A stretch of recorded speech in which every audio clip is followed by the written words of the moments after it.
Hi, I'm Shannon Steffi, Senior Editor for Internal Auditor Magazine. Today I'm talking to John Mitchell, Manager at LHS Business Control, who will be presenting a session at the IA's International Conference in London called Digital Forensics, The 5 Big Questions, on Tuesday, July 8th at 11:10 a.m. Thanks for joining us, John. Thank you. Can you give me a little bit of your background? I've been involved in digital auditing for probably more years than you were born, actually, Shannon. So certainly, I started off in computing. I was an IT information person, and then I moved over to internal auditing for two very good reasons. People who are auditors seem to have power without responsibility, and they got paid more than I did. Such a reasonable move across, and I've never regretted doing it. I've been involved in auditing now for over 30 years. Now, could you give us a bit of an overview of the session you plan to give at the conference? Yeah, what I hope to do is provide a different emphasis on the forensic process. Most presenters tend to concentrate on how you extract things from the computer, what's actually on there.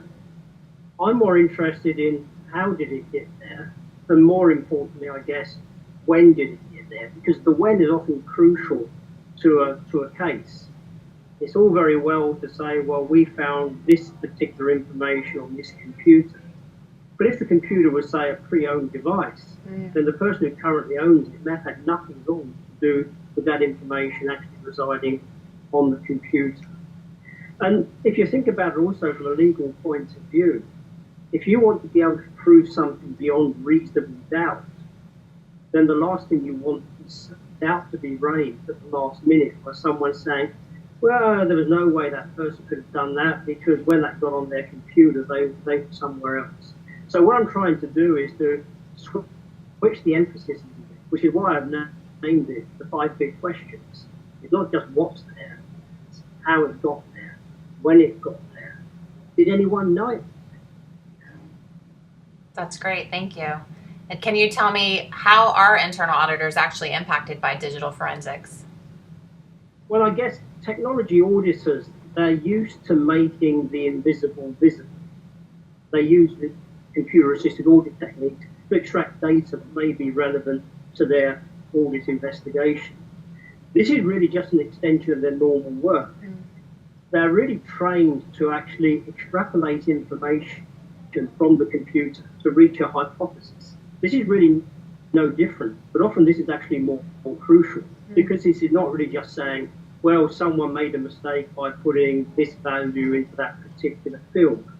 This could actually involve in someone going to prison or not, as the case may be. So although it is an extension of their work, it's actually far more important and far more detailed, and I think far more critical than traditional computer audit action. Sure. For our attendees, after attending your session, if there's one thing that you want them to walk away with, what would you want that to be? I think the most important thing is things are not always the way they seem to be. The real importance is the when, the time, the validation of can we actually trust a particular timestamp. So when people walk away from my session, I really want them to be thinking, hey, we did find this information, there's no doubt about that. But when did it get there and how did it get there? And how is that actually relevant to the case of evaluation?